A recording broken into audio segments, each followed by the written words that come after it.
Hello and welcome to another episode of What Travis Says. My name is Travis and let's talk about Doctor Who. More specifically, a follow-up to yesterday's video about Alan Cumming being cast as King James I in this upcoming season of Doctor Who. And that follow-up is Alan Cumming played Nightcrawler in the X-Men films. That's where you might know him from. I completely blanked on Nightcrawler when I did yesterday's video. And so that is the follow-up that I wanted to make to yesterday's video. Alan Cumming played Nightcrawler in the X-Men films. And he also said that he was going to be King James I in Doctor Who before the BBC actually wanted him to make any sort of announcement. They didn't want him to say anything at all, and he sort of let the cat out of the bag. Unfortunately, Cumming said that he was unaware that the casting was meant to be a secret. Nobody really told him to stay hush-hush, so he was just free with that information. However, the BBC wanted to keep that information a little closer to the chest, at least until we got closer to the season premiere. I can imagine they wanted to do something with a season trailer where at the very end you get to see a flash of Alan Cumming as King James I, which would have been great, but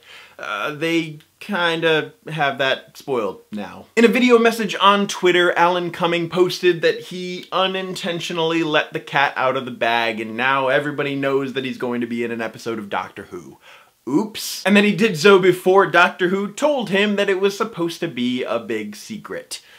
Oops again. However, there was a bit of information about his role that I omitted from yesterday's video, that he said King James I might have a reoccurring presence, that he might come back at some point. So I'm sure the BBC isn't happy that he let that out either. And in a couple of the comments on yesterday's video, I saw some people say that they would want to see Alan Cumming play the Doctor somewhere down the line, and that could possibly happen. I mean, we've had characters in the show, and then they show up a few years later as a completely different character, a companion, or the Doctor himself. So anything can really happen. And today marks the 10th day of March, the 10th day that I've done a video in a row. 10 subsequent videos, but that does not mean that I'm doing March Travis Says. I don't know if I'm going to be doing March Travis Says. I did this because this was a follow-up to yesterday's video. That doesn't mean that I'm entirely sure that I'm possibly going to do a video tomorrow, but maybe check in and see, because I might. But as always, my name is Travis. Thank you for listening to what I have to say, and you will see me tomorrow. If you tune in, I might do a video. If you're lucky. Possibly. You